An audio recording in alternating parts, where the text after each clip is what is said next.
오늘은 우리는 교회입니다. 80번째 시간으로 사도행전 20장 36절과 37절 말씀을 통해서 모든 사람들과 함께 기도하니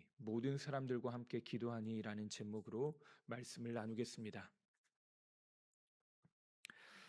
우리는 계속해서 이제 바울의 3차 전도여행의 끝자락 밀레도에서 에베소 교회 장로들과 함께 만나는 장면들을 살펴보고 있습니다. 이제 그 마지막 부분인데요. 에베소의 장로들과 함께 마지막 당부를 한 이후에 바울은 그것으로 끝내지 않고 마지막 행동을 하게 하십니다. 그 마지막 모습을 이렇게 묘사합니다. 오늘 우리가 함께 읽었던 말씀을 다시 한번 좀 읽어보겠습니다. 이 말을 한 후 무릎을 꿇고 그 모든 사람들과 함께 기도하니 다 크게 울며 바울의 목을 안고 입을 맞추고. 제가 설교 준비를 하면서 이 말씀을 읽는데 자꾸 저도 울컥울컥 하더라고요. 성도들과 함께 그 교회 리더가 어깨와 어깨를 마주하고 어깨동무하고 서로 목을 끌어안고 기도하였다. 이건 예사 모습이 아닌 것 같습니다. 상처받았다, 힘들다, 아프다, 고통스럽다, 그렇게 이야기하기도 사실 버거운 세상인데요. 함께 한 마음이 되어서 함께 끌어안고 기도한다. 교회와 하나님 나라를 위해서 바울에 대한 정과 그리움에 이런 기도를 했겠지만 이 시간은 아마도 이들에게는 잊을 수 없는 평생의 너무나도 큰 축복, 하나님의 위로의 시간이 됐을 거라고 저는 믿습니다. 저도 그래서 상상해 봤습니다. 우리 장로님들과 함께 끌어안고 기도하면 우리 장로님들이 아유 우리끼리 왜 이래요 하지 않으실까. 장로님들 죄송합니다. 우리 장로님들 그렇게 안 하실 거라고 저는 믿습니다. 우리 성도님들과 함께 그렇게 끌어안고 기도하면서 하나님께서 우리 가운데 일하셨습니다. 하나님께서 우리 가운데 그렇게 역사하실 것입니다. 우리가 그렇게 믿음으로 고백한 것, 그것이 얼마나 귀한 일인가 저도 그렇게 상상해 보았습니다. 우리 교회가 제 103차 전교인 24시간 연속 기도회를 앞두고 있습니다. 오늘 밤 준비 기도회를 시작으로 해서 또 일주일간의 대장정에 돌입하게 됩니다. 24시간 연속 기도회가 어찌 보면 바울과 에베소의 장로들이 모여서 밀레도에서 기도했던 그 현장과 시간대와 장소만 다를 뿐 전 동일한 방식, 동일한 본질을 가지고 있다고 생각합니다. 함께 무릎을 꿇고 어깨 동무를 하고 연대하여 기도하고 하나님의 은혜를 구하는 시간, 본질적으로 같은 것입니다.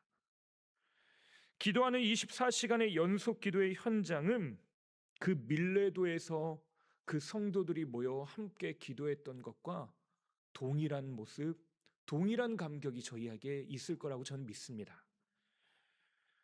밀레도의 기도가 이전의 믿음의 여정에 대해서 하나님 앞에 감사하는 시간이 되었을 뿐만 아니라 이제 앞으로 나아갈 바울과 또 그 지역사회를 섬길 에베소의 공동체, 교회 공동체와 또 거기에서 보낼 모든 사람들의 그 시간들, 그곳에 하나님의 나라가 임할 것에 대한 소원과 확신의 시간이었었던 것이 분명합니다.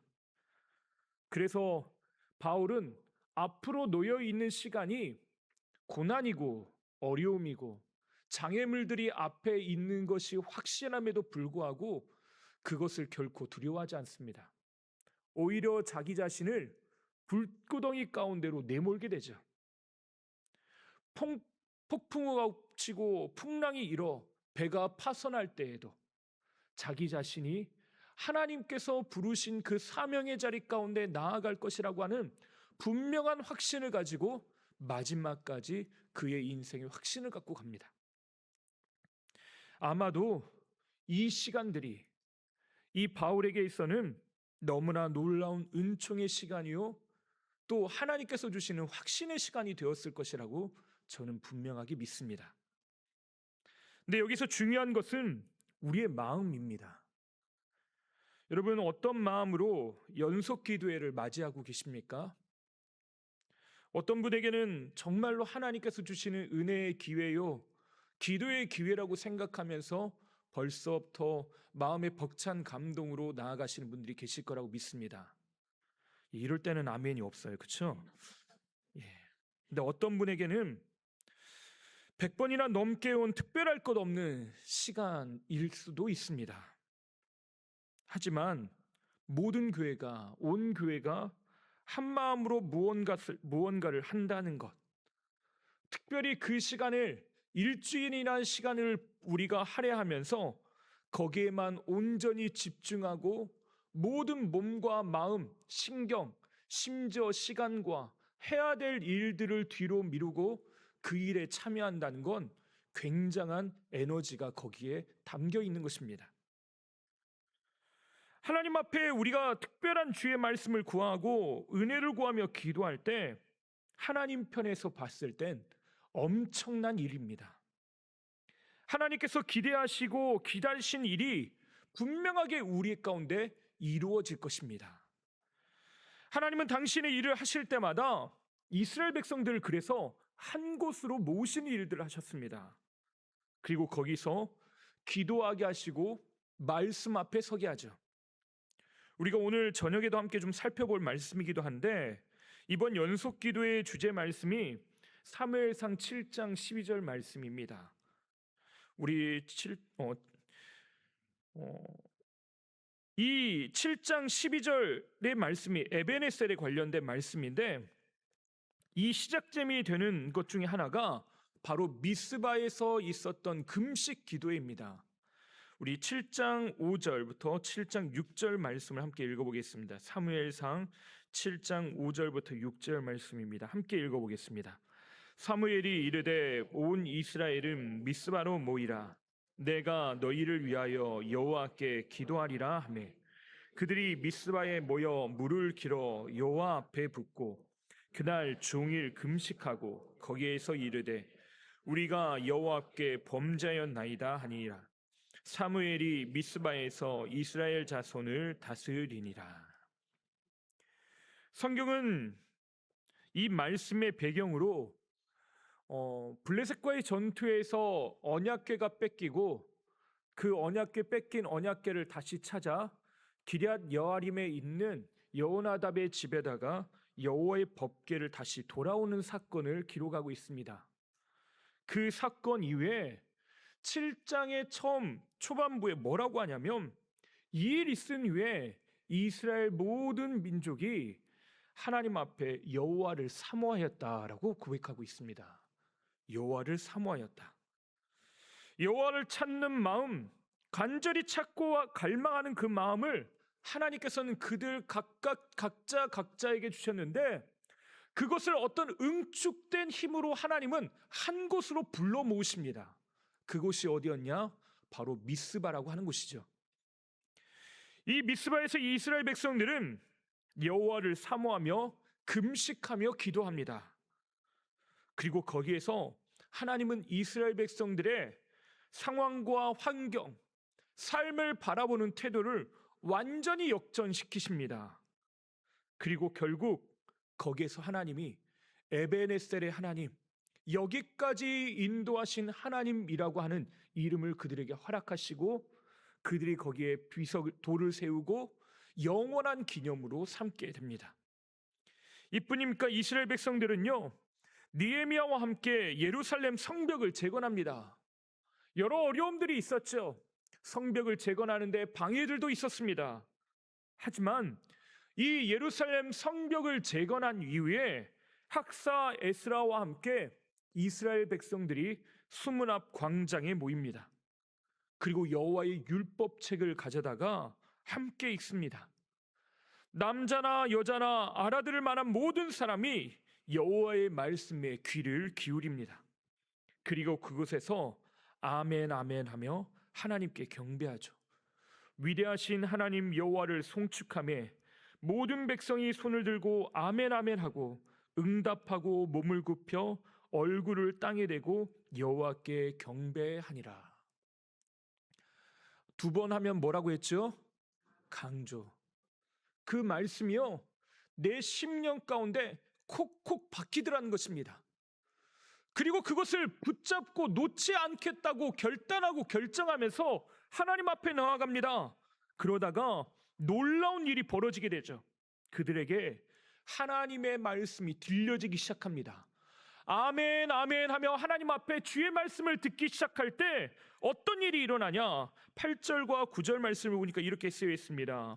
하나님의 율법책을 낭독하고 다 그 뜻을 해석하여 백성에게 그 낭독한 것을 다 깨닫게 하니 백성이 율법의 말씀을 듣고 다 우는지라. 그 율법책을 듣고 그 말씀을 듣고 어떤 일이 있었다고요? 아멘 아멘 아멘 아멘, 하나님 그 말이 맞습니다, 이 말씀이 맞습니다 라고 듣기 시작하다가 그 말이 성경 책에 있는 이야기, 남의 이야기로만 좋은 말씀입니다, 옳은 말씀입니다 라고 하는 걸로 끝나는 것이 아니라 나의 말씀, 나의 이야기로 이것이 내 심령 가운데 박혀지기 시작하더라는 것입니다. 그러자마자 어떤 일이 일어났다고요? 울기 시작했답니다. 도저히 감당할 수 없는 하나님의 은혜가 그들에게 임하기 시작하는 겁니다. 자기 연약함, 자신의 문제, 자신의 삶을 하나님 앞에서 그대로 노출하기 시작하고 거기에 말씀하시고 역사하시는 하나님의 이야기가 드디어 내 마음에, 내 귀에만 들리는 것이 아니라 내 마음 저 깊은 곳 가운데 커다란 울림으로 들려지기 시작했다는 거죠.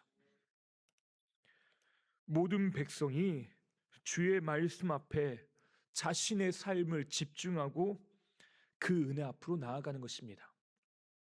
백성들의 모여서 미스바에서 기도한 것이 부흥이 아니고 수문 앞 광장에서 말씀을 들은 것이 부흥이 아니라 그들이 그 미스바 광장에서 금식하며 기도하고 여호와를 찾은 게 부흥이고 주의 말씀을 듣고 그 말씀 앞에 반응하는 것이 부흥이라는 것입니다.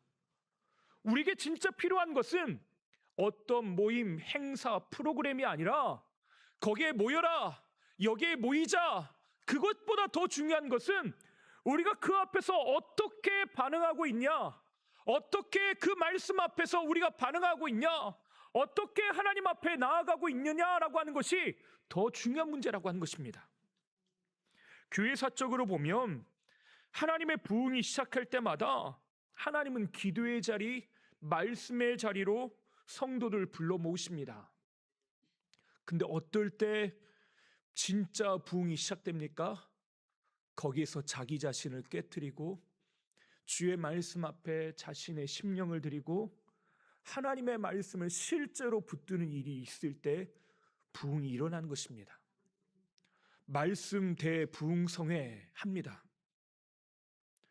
우리가 그 집회에 참여해도 왜 변화가 일어나지 않습니까?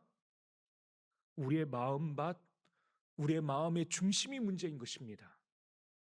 우리가 성경을 읽고 성경을 외우고 성경을 공부하고 성경을 알아도 왜 우리의 인생이 변하지 않는 것입니까? 우리의 마음이 중요한 것입니다. 잠들어 있던 하나님의 백성을 하나님은 깨우시고 영적 감각을 깨우기를 원하고 계십니다. 초대교회 성도들이 예수의 이름을 몰랐을까요? 그들은 예수의 이름을 알았기 때문에 핍박받은 사람입니다. 교회 나온다는 이름 때문에 그들은 죽임을 당하는 사람들입니다. 근데 주님께서요, 그 초대교회 성도들 향해서 늘 말씀하시는 게 뭐냐? 깨어 있으라 라고 하는 말씀을 하십니다. 깨어 있으라.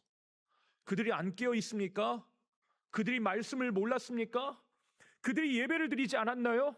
그들이 예배에 참석하는 것이 얼마나 큰 어려움인지 주님은 알고 계십니다. 그럼에도 불구하고 깨어 있으래요.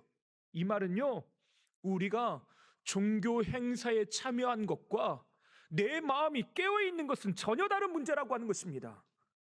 영적 무감각들을 깨우내고 하나님의 말씀 앞으로 나아가는 것이 무엇보다도 중요하고 우리에게 필요한 일이라는 것입니다. 오직 하나님만 바라보게 하시는 것이에요. 이스라엘 백성들에게 하나님께서 너희는 내게 돌아오라, 내게 돌아오라 끊임없이 구약 성경에서 말씀하십니다. 근데 조금 전 말씀드린 것처럼 그들에게 예배가 없었나요? 그들에게 실제로 예배가 사라진 적도 있습니다. 성전에 문이 닫히고 성전에서 예배드리지 못할 때도 있었던 것이 분명합니다. 그러나 실제로 대부분의 시간은요, 그들에게는 제사장도 있었고 성전도 있었고 매일같이 상번제 예배도 드렸습니다. 심지어 종교적 열심까지 가지고 있습니다. 열심으로 하면 특심입니다. 그런데 하나님은 뭐라고 말씀하십니까? 이사야 1장 11절과 12절에 보면 나는 어린 양이나 순염소의 피를 기뻐하지 않는다. 오히려 뭐라고 말씀하십니까? 너희가 내 앞에 보이러 오느니 이것을 누가 너희에게 요구하였느냐? 내 마당만 밟을 뿐이니라. 삼겹살집 앞을 지나가면요, 그 냄새가 고소해서요 먹고 싶은 식욕이 딱 땡깁니다. 근데 주님은요, 이걸 매일 맡다 보니까 어떻다고 말씀하시냐? 질리고 물리대요. 고기도 어쩌다 먹어야 맛있지 매일 먹으면 맛없답니다. 그럼 주님 뭐라고 말씀하시는 걸까요? 다른 요리를 가져오라고 지금 말씀하시는 걸까요? 아니요. 하나님은요, 나를 원하고 계셔요. 우리를 원하고 계시는 겁니다. 그래서요, 하나님은 살찐 송아지, 숫소를 드리고 양을 드리는 것, 그것이 전부가 아닙니다. 하나님께서요, 그들에게 요구하신 건 무엇이었냐? 우리의 마음을 요구하셔요. 그래서 가난한 자들은요, 이것조차 살 수 없는 가난한 자들에게는 자기가 가치를 드릴 수 있는 가장 작은 것, 비둘기 한 마리일지라도 하나님 앞에 내어드린 그 마음을 원하시는 거예요. 중요한 건 우리의 중심, 우리의 마음입니다. 종교 생활은 하고 있을지언정 우리에게서 하나님을 찾는 영적 갈망들이 사라져 버린다면 우리는 모든 것을 잃은 것일 수 있습니다. 종교 생활, 이것과 하나님을 찾는 것은 다를 수 있습니다. 예배에 참석하는 것과 예배에서 하나님을 만나는 건 다를 수 있다는 것입니다. 기도를 열심히 합니다. 하지만 하나님을 만나며 기도하는 건 또 다른 문제라는 것입니다. 3시간, 4시간 하루 종일 금식하며 기도해도 나 혼자 떠들고 나 혼자 열심으로 올 수 있는 반면에 정말 짧은 시간이지만 하나님께서 나에게 특별한 주시는 은혜가 우리에게 있을 수도 있다는 것입니다. 이 말은요, 길게 기도할 필요 없습니다 라고 말씀드린 게 아니에요. 여러분 절대로 초등학생처럼 이해하시면 안 됩니다. 그걸 부정하는 게 아니에요. 가장 중요한 본질은 우리의 마음이라는 것입니다. 나의 온 신경을 집중하여 하나님 앞에 나아가는 것, 주님은 우리에게 그것을 요구하고 계십니다. 얼마나 기도했느냐, 물리적 시간보다 더 중요한 것, 미사역으로 수식된 아름다운 언어로 기도하는 것보다 더 중요한 건 기도의 진짜 기능은 내가 말한 것에 있는 게 아니라 하나님을 만나는 것에 있습니다. 기도의 진짜 기능은요, 하나님을 만나는 것입니다. 주님의 마음을 알아가는 것, 주께서 우리 가운데 말씀하게 하시는 시간을 내어드리는 것, 그것이 진짜 기도인 것입니다. 코로나가 한창 유행일 때 한국 교회가 멘붕에 빠졌습니다. 제가 서울에 있을 때 있던 이 코로나 시기에 있었던 부서에서요, 부서를 담당하고 있을 때 저도 멘붕에 빠졌습니다. 이것과 너무 깊이 관련된 부서에 있다 보니까 매일같이 이것을 준비하다 보니까 제가 정말로 너무 힘들었습니다. 근데 더 큰 멘붕에 온 건 성도였어요. 성도들이었습니다. 늘 저에게 매일같이 전화해서요. 신문사 기자들, 방송국 직원들도 그 교회는 예배를 드립니까? 저에게 물어봐요. 성도들도요. 저에게 전화해서 물어봅니다. 이번에 우리를 예배를 드립니까? 왜 저에게 물어보는지 제가 도무지 알 수가 없었습니다. 왜 저에게 물어보나? 근데 사람들이요. 진짜 원하는 건 무엇이었냐면 그 순간에도요. 하나님을 만나고 싶은 열심이 있었다는 것은 제가 변함없이 느끼는 바였습니다. 사람들에겐 커다란 두려움들이 있었습니다. 예배가 완전히 사라질지도 모른다. 이러다가 교회가 다 무너지는 것 아니냐. 그때 목회 데이터 연구소에서 한국 사회의 종교적 감수성에 대한 조사를 했습니다. 그때 의외의 답이 나오더라고요. 당신의 미래가 불투명하고 두려울 때 무엇을 의지합니까? 라고 하는 질문을 했더니 교회에 다니지 않는 일반 시민들이 뭐라고 대답했냐? 신이나 종교라고 대답한 것이 70%에 가까웠습니다. 포스트 코로나 시대, 코로나 이후의 시대를 우리는 보내고 있는데 이 시대를 뉴 노멀의 시대라고 하죠. 일상적인 것들이 없고 일상적이라고 생각했던 것이 뒤바뀌고 새로운 질서가 세워진 시대라고 생각합니다. 사람들이 전망하기를 종교성이 사라질 것이다 라고 생각을 했습니다. 종교단체의 문제들이 극에 달하고 문제가 드러납니다. 물론 세계는 무신론이 팽배한 시대로 가고 있는 것도 사실입니다. 하지만 무신론이라고 말하지만 사람들 안에는 오히려 종교성들은 더 심화되고 있습니다. 한국교회 트렌드 2026이라고 하는 책을 보면 우리나라가 무속신앙에 빠지고 있답니다. 이것은 시사하는 바가 큽니다. 사람들 안에 종교적 열망들이 더 커져가고 있답니다. 사람들이 원하는 것은 종교 생활이 아니라 실제로 신과의 만남을 원하고 있다는 거예요. 나에게 신비적인 어떤 것들, 내가 실제로 그 신과 만나는 것, 그것을 원한답니다. 근데 성경은요, 사람들이 가지고 있는 이 종교성에 대해서 분명하게 말합니다. 우리가 돌아가야 될 대상이 누구냐?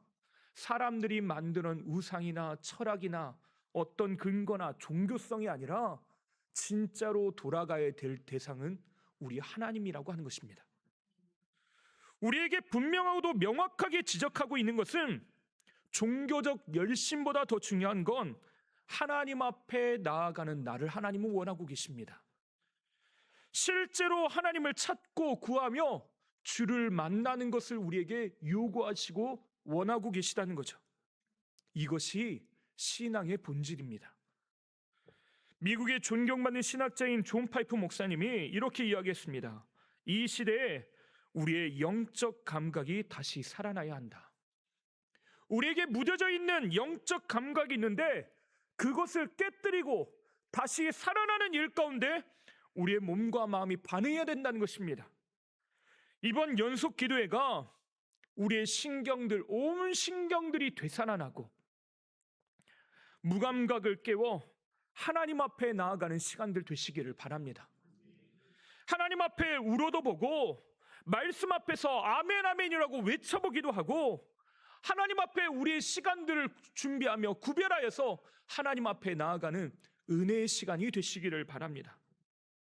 예전에 학교 다닐 때요, 신학교 친구들과 함께 예배당 채플 앞에서 철퍼덕 앉아서 기도했던 시간들에 대해서 이야기 드린 적이 있습니다.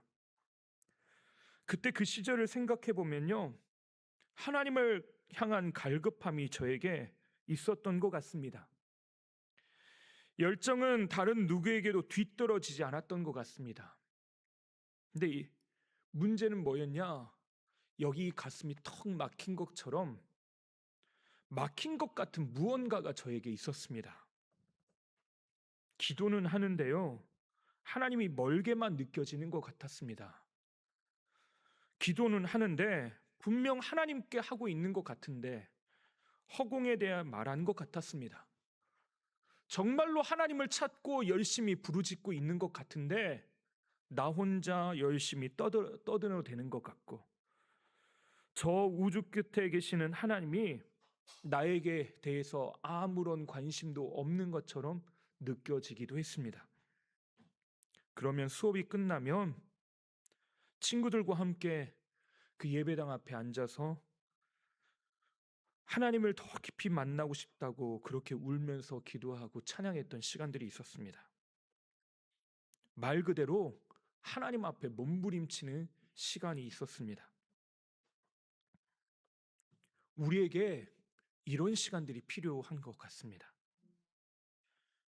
하나님은 하나님 앞에 나오는 사람들을 멀리 하지 않으십니다.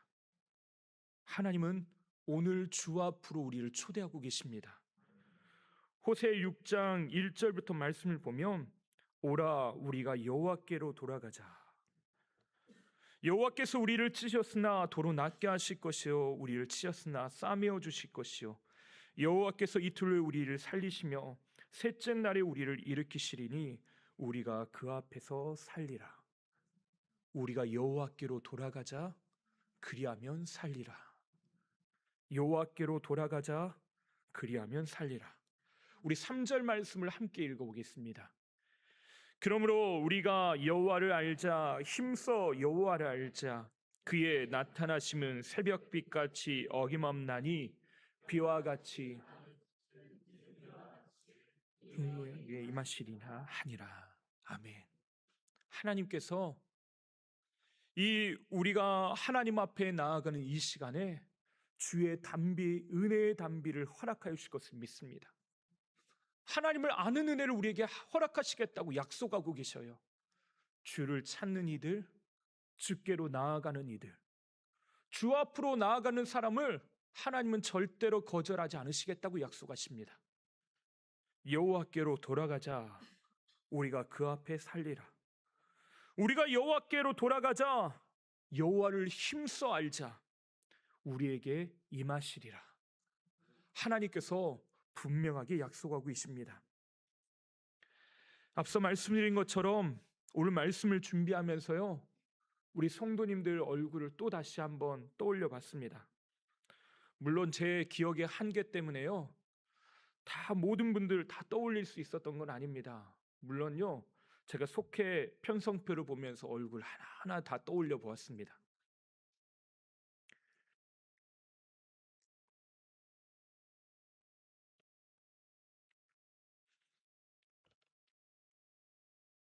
한 분 한 분의 얼굴을 떠올리다가 하나님께서 우리 성도들을 보시며 얼마나 좋아하실지 생각을 해보았습니다. 하나님께서는 우리를 부르고 계시고 만나기를 원하고 계십니다. 여호와께로 돌아가자. 그리하면 살리라.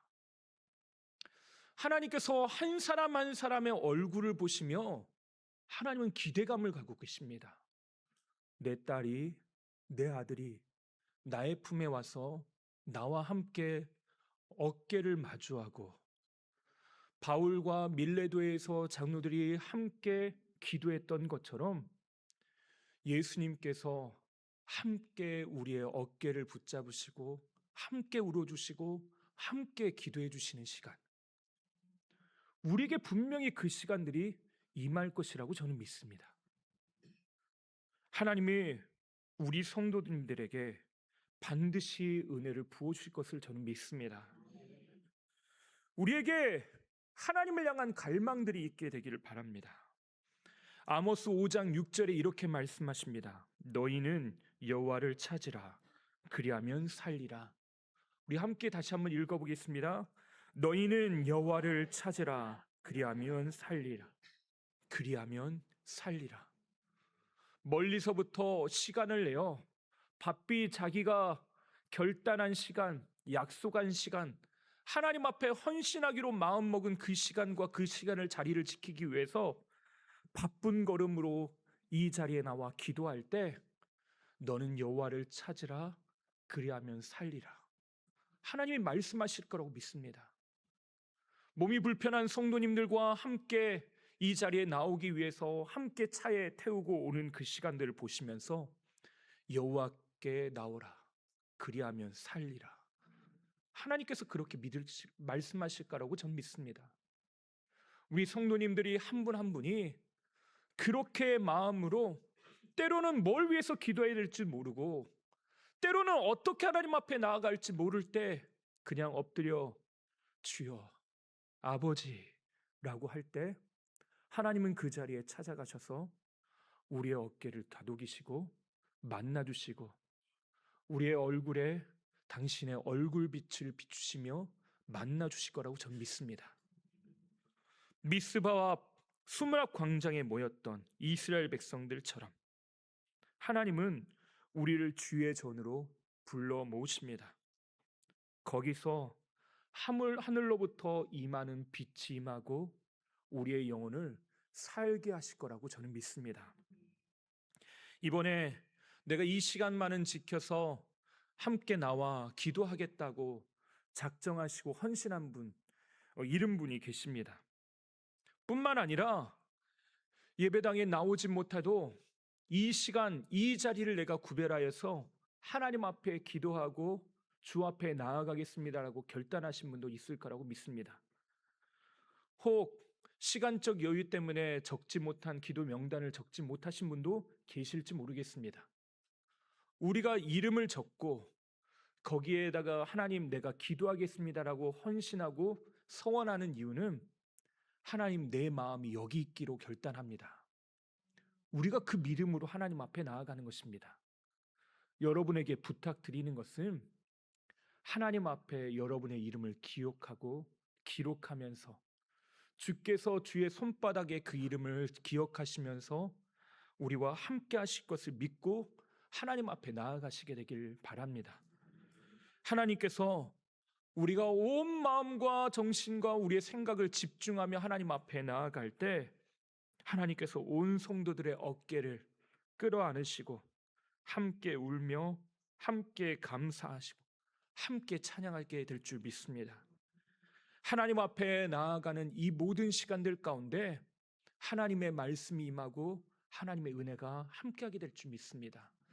그래서 우리가 다음 주에 추수감사절엔 함께 하나님께서 주시는 은혜로 감격하고 감탄하면서 감사와 찬송으로 하나님 앞에 영광 돌리는 시간들 되길 바랍니다. 그래서 제가요 눈을 뜨고 예배를 못 드렸으면 좋겠습니다. 엊그제 가을 나들이를 갔다가 제가 사진을 못 찍겠더라고요. 카메라를 댔는데 눈이 부셔가지고 우리 성도님들이 얼마나 빛나시는지 눈이 부셔가지고 사진을 못 찍겠더라고요. 그런데요 다음 주일에도요 제가 하나님의 영광과 은혜가 빛나는 주의 은혜가 우리 성도님들과 함께 하셔서요 이곳에 하나님의 은혜와 영광으로 가득 채워진 그런 추수감사 예배를 저와 여러분이 함께 드리게 되길 바랍니다. 하나님의 은혜가 우리 성도님들에게 함께하고 또 기도의 자리를 지키며 나아갈 때 그곳에서 하나님께서 만나주시고 인격적으로 주와 소통하는 은혜가 저와 여러분과 함께하게 되기를 주님의 이름으로 축원합니다. 기도하겠습니다. 하나님 아버지, 주의 은혜를 구하며 나아갑니다. 함께 무릎을 꿇고 어깨를 끌어안고 함께 울며 주의 말씀 앞으로 나아갔던 것처럼 하나님 온 성도가 우리 모두가 하나님 앞에 한 마음 한 뜻으로 주 앞에 나아가게 되기를 원합니다. 하나님 24시간 연속 기도의 이 시간이 그렇게 하나님 앞에 우리의 마음과 뜻을 정하고 주께만 반응하기로 결정하고 주께로 우리의 시선을 마주하며 주의 은혜를 구하며 나아가는 시간 되게 하여 주시옵소서. 하나님 앞에 무릎을 꿇고 주 앞에 나아갈 때 위로부터 임하는 거룩한 빛이 그 위에 임하게 하여 주시고 우리 성도들 한 사람 한 사람의 심령 가운데 삶의 새로운 분기점이 일어나게 하여 주시옵소서. 하나님께서 함께 하시고 인도하여 주시고 이끌어 주실 것을 믿사오며 우리의 모든 것 되시는 예수님의 이름으로 기도하옵나이다. 아멘.